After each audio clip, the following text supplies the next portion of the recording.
we can start? Sure. Okay. So, hello, dear doctors. I wish you all a very good morning. Before we start our session with the ENT, let me give you a very quick and brief introduction of myself. I'm Dr. Priya Shah. I do hold a degree of MS ENT from Mumbai University with a gold medal. And additionally, I do have DOHNS, which is Diploma in Otorhinolaryngology, and member of Royal College of Surgery in UK, which is MRCS. Okay. So having said that, let us start with our session. Before we start, I would like to give you a brief idea about ENT. ENT is a very scoring topic. Why I do say that is, it's a small subject. Like you have to maybe, as compared to other subjects, the amount of the syllabus is small.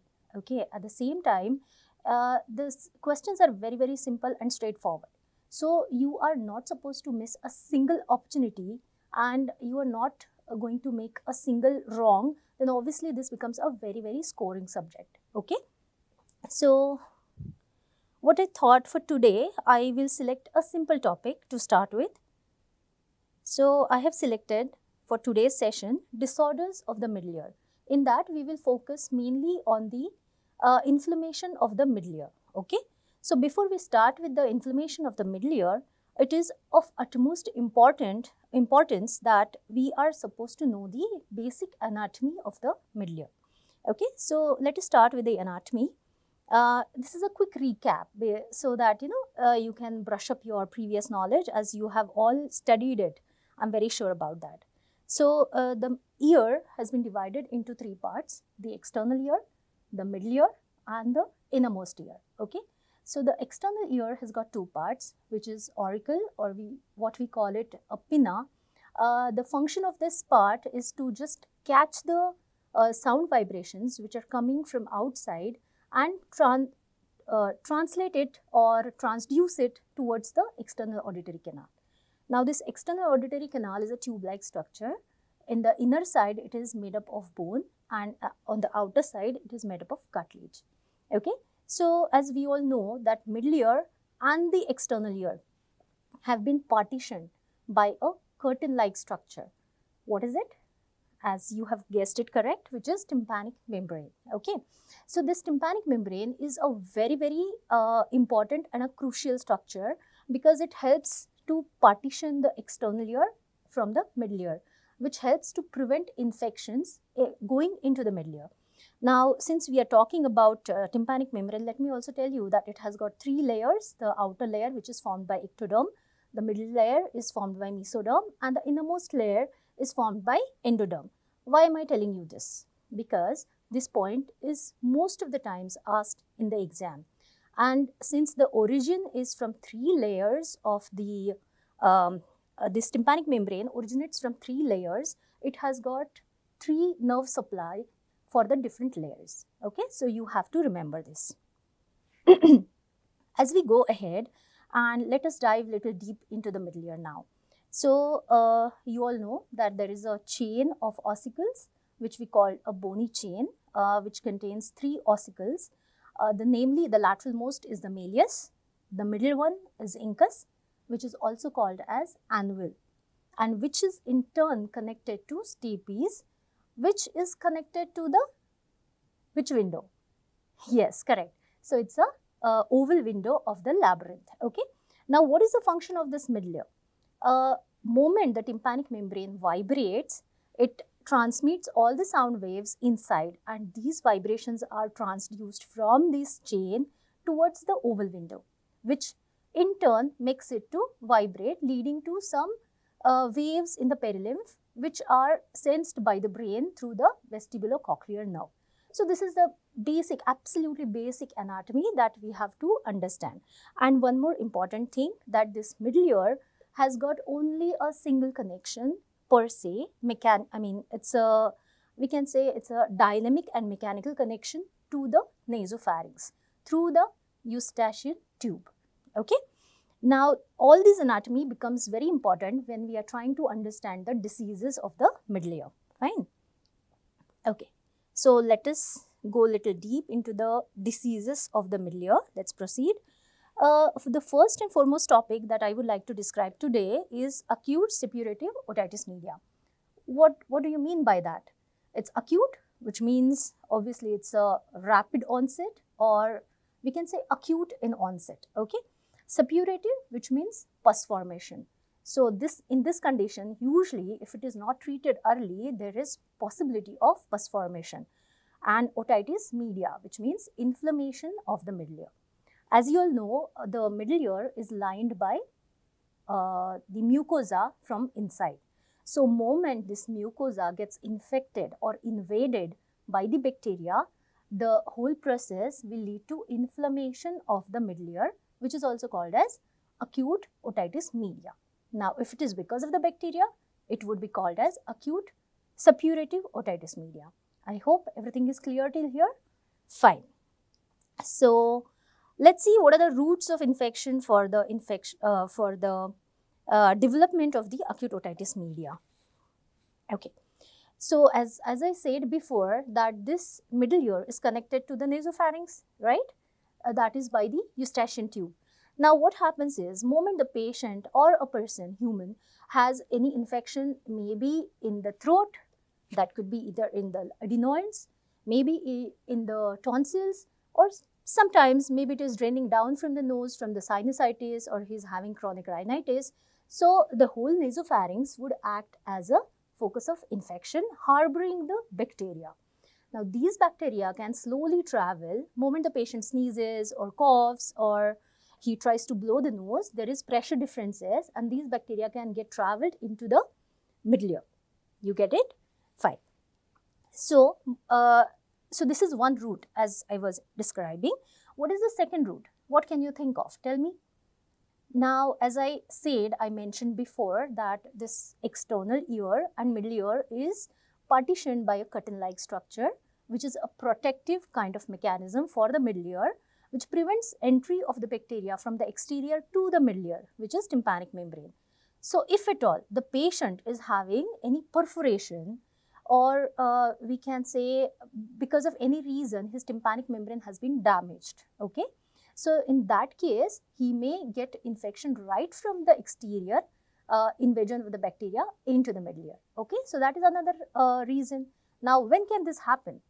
Moment the patient develops any fungal infection in the external ear, where it might get secondarily infected by the bacteria, that is one reason. The second reason, when the patient goes for swimming and the pool has got some infection, okay? It is contaminated by bacteria. One more MCQ, I just remember that. What is the bacteria that might infect the middle ear through swimming? So, remember, it is Pseudomonas aeruginosa, okay? You have to remember that. Fine. So, the third route of entry of infection to the middle ear is right from the blood, okay? Because there is no other connection to the middle ear. So, it can come from the blood. How?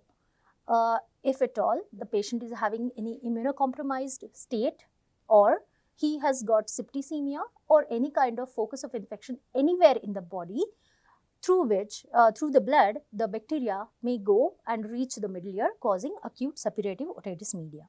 Okay, clear till here? Fine. So, now we will proceed ahead. I will quickly tell you what are the stages of acute suppurative otitis media. Okay. So, the first and foremost thing, most of the times, usually when the bacteria comes from the eustachian tube, what is the first thing that you can think of? What will happen? Just give it a try. Think. There is, first of all, to start with, there is inflammation of the nasopharynx, which will travel or crawl slowly into the eustachian tube. Eustachian tube is such a small, narrow structure, we all know that, okay? And in case of children, it is little wider. So, there is a more chance that the children may develop otitis media quite faster and recurrently, okay? So, the first thing that happens is the tubal occlusion. It's because of the edema or more of the fluid formation in the mucosa of the eustachian tube. So, the tube is getting occluded. Now, what is the main function of the tube? We all know that it maintains the ventilation of the middle ear with the nasopharynx. It maintains the pressure as well as ventilation of the middle ear. So moment this gets blocked, what will happen next? Whatever air that is present in the middle ear will get completely absorbed, and it will create something called as vacuum-like cavity. Okay. So what is the consequence of that? The tympanic membrane, which is at supposedly this level, and this is the middle ear having vacuum, the tympanic membrane will get retracted. You get it? Okay. So this is the first sign of development of the acute suppurative otitis media, that there would be retraction of the tympanic membrane. Okay. Now, as the infection grows, the next step of or stage of infection is pre-suppuration, where the bacteria will continue to grow and they will multiply in number, slowly forming pus inside the middle ear. So, at this point of time, do you think that moment there is pus formation, the chain is not able to vibrate properly, moment there is any sound? Correct. So, this will lead to deafness. Okay. At the same time, the patient may develop fever, he may have some kind of throbbing kind of pain in the ear, okay? And here you have to understand one thing, that, and remember this thing, that at this point, the tympanic membrane will give rise to a sign that is called as cartwheel appearance. What is it? Cartwheel, have you seen a cartwheel? It has various spokes, right? So, the handle of Malleus will be in the middle and there will be so many congested vessels around it. That is all because of the congestion of the tympanic membrane. So, that is cartwheel appearance, which is very typically seen in pre-suppuration stage of the otitis media. Again, one kind of MCQ, okay? So, remember this. Let us go to the next stage, which is stage of suppuration, where there is frank for pus formation, and if the pus formation exceeds the capacity of the middle ear, I apologize. So, what will happen? If the pus formation is a lot in the middle ear, it will try to push the tympanic membrane outside, and when the tympanic membrane, it is beyond the capacity of the tympanic membrane, it will simply give way.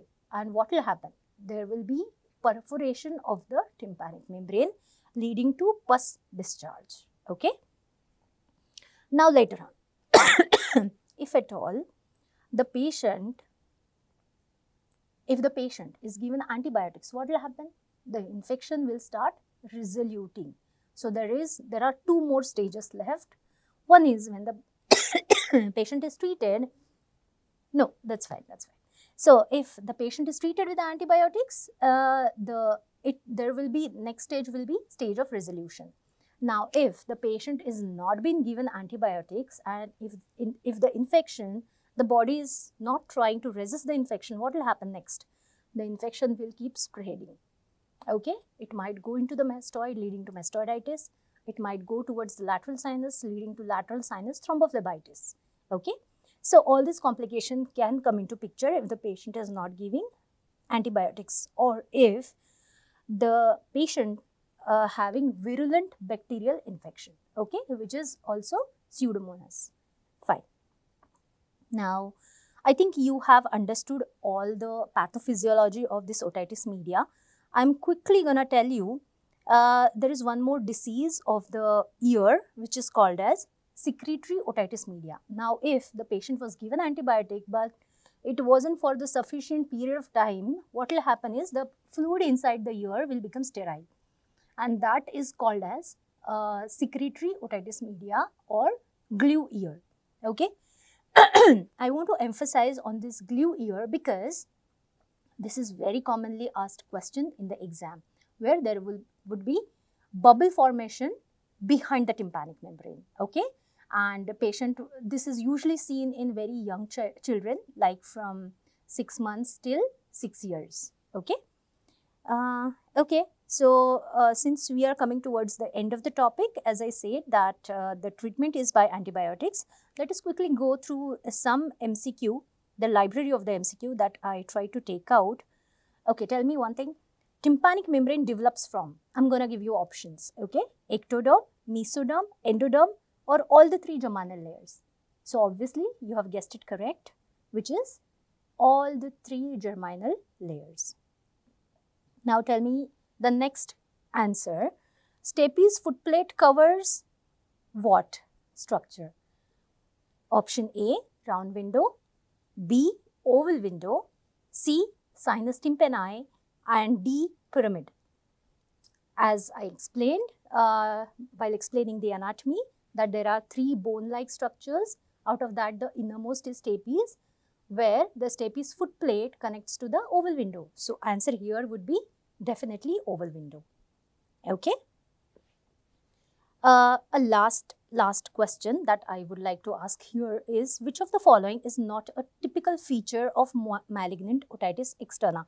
In fact, I would like to modulate the question and I would ask you, which is the commonest bacteria seen in the individual who's having external ear infection because of swimming?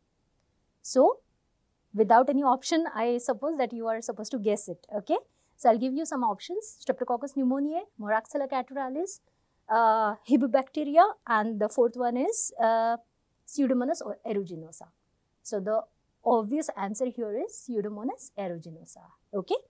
So, with this, I think we can conclude it, and definitely if at all you want to score more, what you can do is, after each session, you just have to close your eyes and try to understand which were the MCQs and try to memorize their answers. That is the quickest way to revise the topic as fast as possible.